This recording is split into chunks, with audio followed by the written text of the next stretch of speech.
All right, so this is going to be my video on the spreadsheet calorie counter that you'll be able to access it in your browser.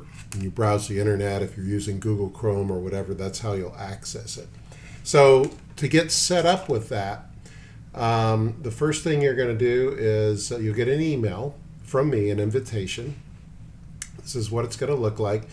Richard Fink invited you to access a file. It's community calorie counter. It's been a long day. Third quarter. So all you got to do is you click on this, and it'll take you right to the account. If you're logged in, or actually it might even take you there if you're not logged in. This is what the calendar looks like. You should probably log in. You do need a Microsoft account. So, I'm going to go ahead and log in, enter my password.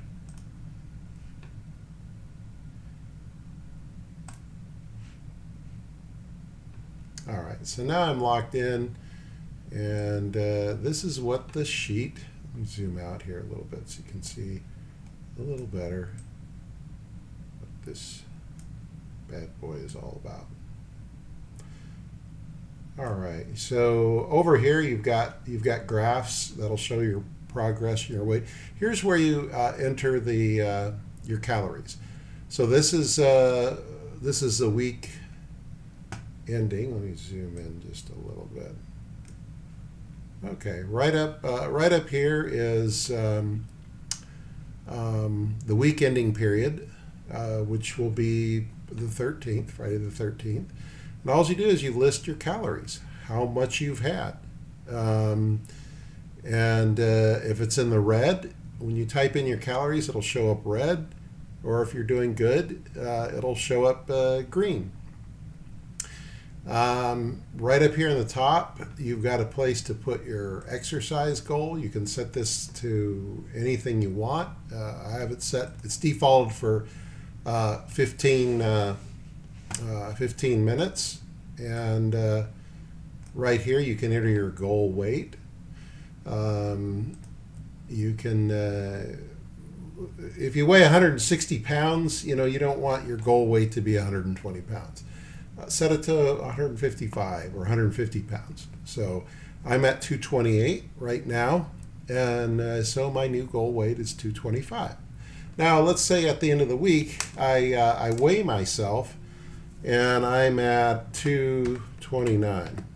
Well, it shows red because I didn't quite hit that goal. I'm still on the high side. But let's say I make it at 225. When I enter 225, it shows green after you enter it, or or less.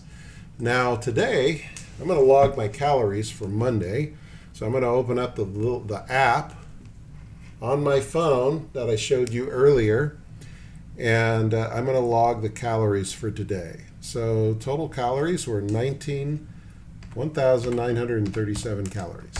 So, and it's green because I went well below the threshold. By the way, you can put your threshold right here. You can change that to whatever it needs to be. I'm also logging sodium.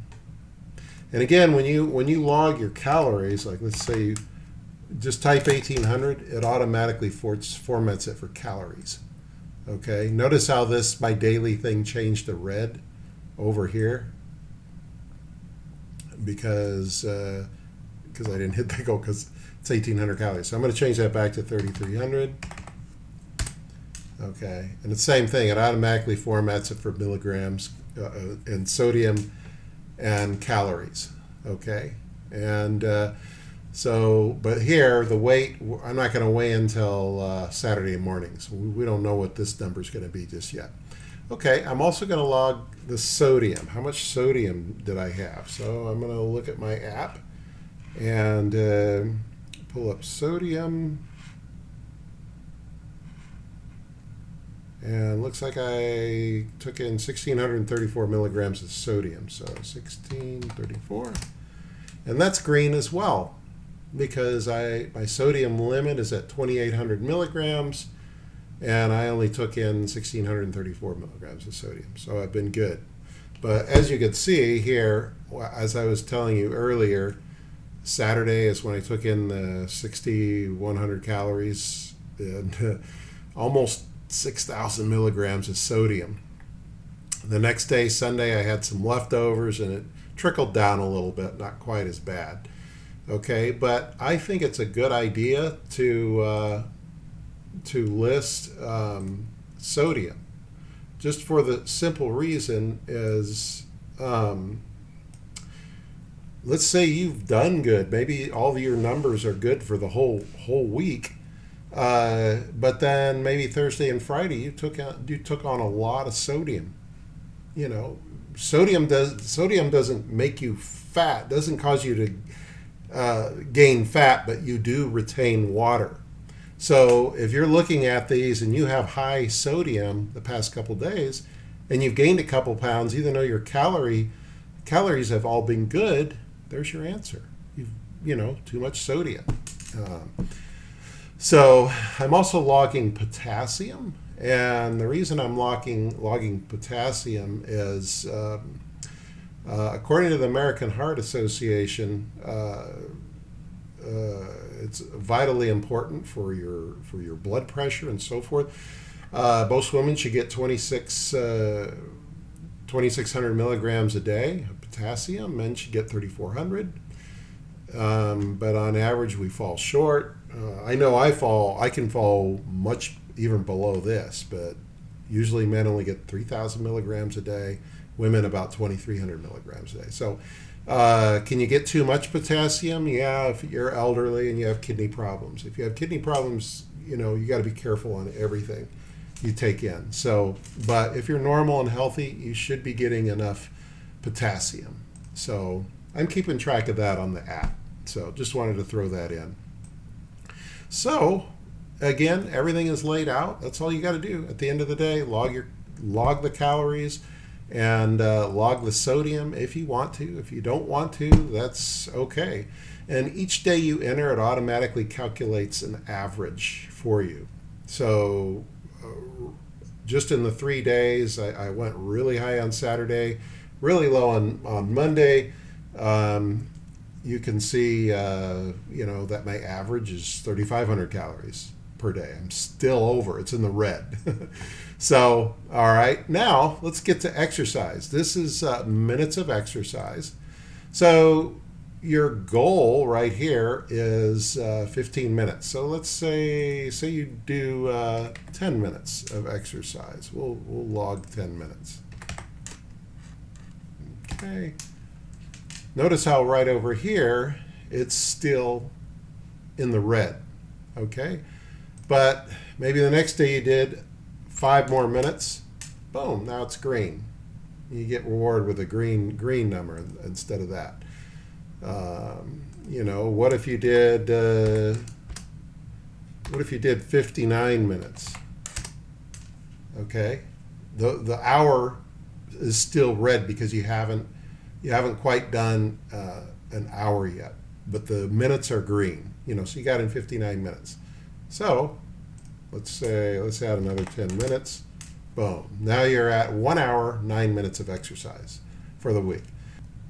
I put together the graph so you can track you got your numbers here on the weight, so you can track and see how well you're doing over time with the weight. You can also track and see how well you're doing as far as sodium versus calories. All right, there's not a whole lot of data in here right now, so but once everything gets filled up, the data will become more noticeable. All right, so I would highly recommend creating a bookmark, so it makes it easy to access it. So just do a bookmark like you normally do in your browser. Click on that. I'm going to add it to the bookmarks bar. I can just click right here, scroll down to the bookmark. Now it's obviously going to be on the bottom, so I'm just going to move that towards the top. I'm going to put it right next to my calorie tracking app.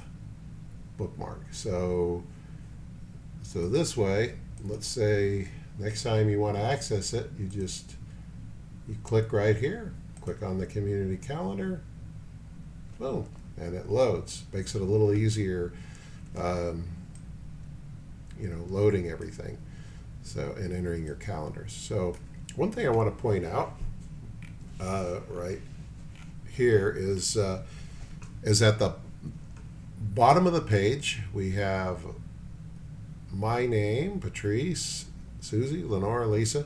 So each one of you has a separate sheet. So if you click on Patrice, the Patrice tab, it's Patrice's calorie counter. If you click on Susie, Susie's calorie counter. So with Susie, she can change her daily exercise goal. She can put in her goal weight, all those things, and log her calories. And the same thing for Lenora. Lenora's got one, and Lisa. Okay? Now, it's important, I want to point out, make sure you're on your correct sheet, because if Lisa were to log on but actually click on Lenora's and you can make changes to each sheet. So Lisa can make changes to Lenora's, Lenora can make changes to Lisa, or even my sheet. You can accidentally, enter data on the wrong sheet. So just make sure, you're on the correct sheet when you log on. Those are my calories. You guys will be able to see it. You can see how well Richie's doing. You'll be able to see how well Patrice is doing. And I may have mentioned this earlier, but I'm going to save these files as quarterly files. So there's only a few weeks left in the quarter. So I'm going to send you out another invitation for the third quarter of 2024. So you'll be able to enter data for October, November, and December on it. I could make them bigger, but it might be kind of a pain in the butt entering, scrolling way down to get to where you want to enter the data. So I'm just going to leave it as 3 months at a time. And you'll be able to save it or have a bookmark for each one. This is third quarter. You might make another bookmark for fourth quarter here, and so forth. So that's all there is to it. Quick and easy. Make your bookmark, click on it, open it up, log your calories at the end of the day. I think it's important to log your calories, because even if you don't change what you're eating, if you continue eating the same foods, if you know what you're taking in as far as calories, you're one step ahead of the game. If you don't log this, it's like being in war on the battlefield and not having a backup plan. Even if you're losing, you have to have a backup plan for retreat, to fall back. Or if you're winning, there's a lot of things you have to do. So if you don't keep track of what you're eating, it's like being on the battlefield and just crying and covering your hands like this. It's like, oh my God, I just can't control my weight. I don't know how. This is water weight. No. Anyways, this puts you in the now. At least you know what's going on. Don't you want to know what's going on? And once you get going with this, it's so simple and easy. I've lost 6 pounds since I've been logging all this. I've made modifications to my preset meals, like the pasta, for instance. I would cook up a pack of pasta, and I would split it up into 4 segments, 4 little bags. And I thought to myself, that's too much pasta. I don't need that much. So now it's 6 bags. So I took 100 calories out of my pasta that I eat. And am I missing it? Am I starving to death? Am I suffering? No. I did the same thing with my breakfast smoothie. I saw how many calories were in there. There was actually too much protein. I don't need that much protein in one meal. So I took 100 calories out of that. And because I base all my meals around 40 grams of protein, because I'm a man. If I have more than 40 grams of protein, your body will use it for fuel and other things, but it doesn't use it to build muscle. It only can use so much out of that protein to build muscle. So I limit my meals to close to 40 grams of protein, and then I wait at least 2 hours, a minimum of 2 hours, sometimes a little longer, before my next meal that I'll have another 40 grams of protein in. And if you're a woman, it should probably be closer to 30 grams of protein. So anyways, there you have it. Thank you so much for watching, and I'm excited to see how all this is going to turn out. All right, love you guys.